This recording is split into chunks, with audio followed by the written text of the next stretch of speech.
So if you scroll through the Apple or Google app stores for cheap flights, the results are almost endless. Honestly, you could keep scrolling forever, but you'll no doubt be familiar with the most popular apps. SkyScanners, Momondo, Hopper, Kayak, Kiwi and Skiplagged are perhaps the most well known and all aim to offer you cheap fares.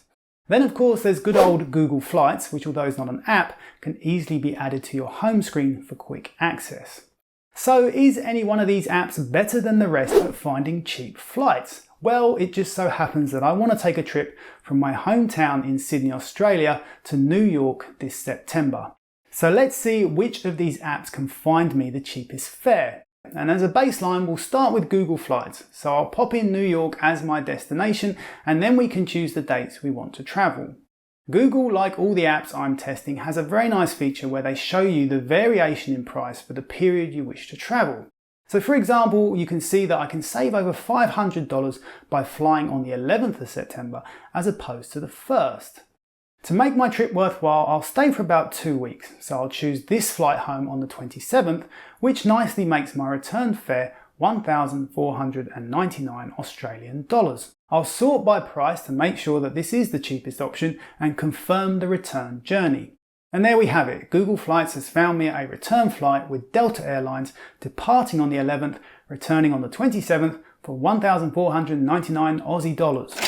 If I don't want to book immediately, I can tap on this option for Google to alert me if this or similar fares change in price between now and when I decide to book. Having found our baseline price, let's see how the other apps compare. I've plugged in the same destination and dates to all other 6 apps: SkyScanners, Kiwi, Kayak, Momondo, Hopper and Skiplagged, and let them work their magic. And here are the results. So SkyScanners found me the exact same flight at the exact same price. Skiplagged found me the same flight at $1,087 which when converted to Aussie made it slightly more expensive at $1,501. Now, to be fair to Skiplagged, international travel like this is probably not its strong point. Skiplagged came to prominence by cashing in on the concept of hidden cities. According to their website, hidden cities is where you get off at the point in your journey where you have a layover rather than the final destination. The idea being that if you wanted to travel from, say, Atlanta to Orlando, you might find a cheaper flight that has Orlando as the layover rather than as the final destination. So in their example, they use a flight from Atlanta to Dallas with Orlando as the layover costing $130 US, whereas direct from Atlanta to Orlando is $250. This trick probably works best for those of you that are traveling within the US or Europe, for example, where you have many options, rather than traveling between continents where there are fewer options. Back to our results, and interestingly, Hopper came back with the second best price, offering the same Delta flight as Google and Skyscanners at a low price of $1,467.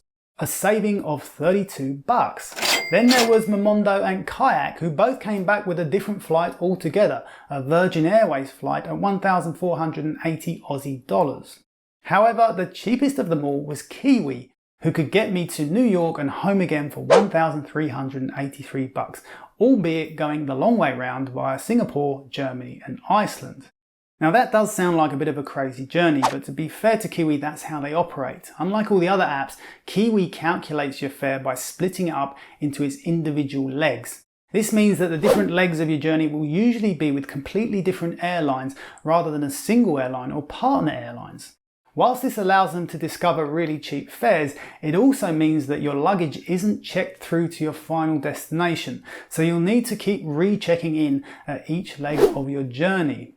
Of course, there's also the risk of missing a connection due to a delay, but Kiwi does say that it will refund or reimburse you for any missed connections. Personally, I'm not so sure that the financial saving justifies all the extra hassle of Kiwi, but you may find that the concept is useful, especially if you have enough time to get out of the airport and explore all the cities where you have a layover. Just out of interest, because I'm flexible with my travel dates in September, I went through each app again to see if I could find an even cheaper flight to New York for any date or duration in September. And the only two that came back with a better deal were again Kiwi, which found me a flight for $1,273, and Kayak, which found me a flight on Philippines Airlines for $1,478, $2 less than the original flight it found. So discounting Kiwi as being slightly crazy, the app that came back with the cheapest fare for my trip to New York in September was Hopper. And I'm very pleased about that because whilst testing these apps, I found I really liked Hopper. When searching for flights using Hopper, a simple colour scheme indicates the cheapest dates when to book. And Hopper also conveniently displays alternative fares that will show you the shortest duration, fares with zero change fee, and fares that offer a full refund. Hopper also includes a loyalty scheme offering $10 off your first booking and 2% off any future bookings you make through the app. Whilst I do like Hopper, it isn't good at everything. For example, it isn't very good at suggesting destinations. SkyScanners and many of the other apps include excellent discovery features where you can find cheap fares for a range of destinations all over the world. My favourite for this is Momondo, where you can simply navigate a map of the world and it will pop up different fares for locations across the globe. Finally, I wanted to compare the price I found on Hopper with booking directly through an airline, and interestingly, Delta Airlines came back more expensive, offering the same flight at $1,499, more than Hopper and the same price as Google Flights and SkyScanners. So there we are. If you're wondering which app offers the cheapest airfares, my recommendation is to go with Hopper, who managed to find me a cheaper deal than Google Flights, SkyScanners, and even the airline itself. If you found the video useful, I'd appreciate you giving me a like and hitting subscribe for lots more of the same. And I also recommend checking out my video on the best book summary apps, or maybe you're interested in the 10 apps that only billionaires use. Until next time, my name is Anthony. Thank you very much for watching.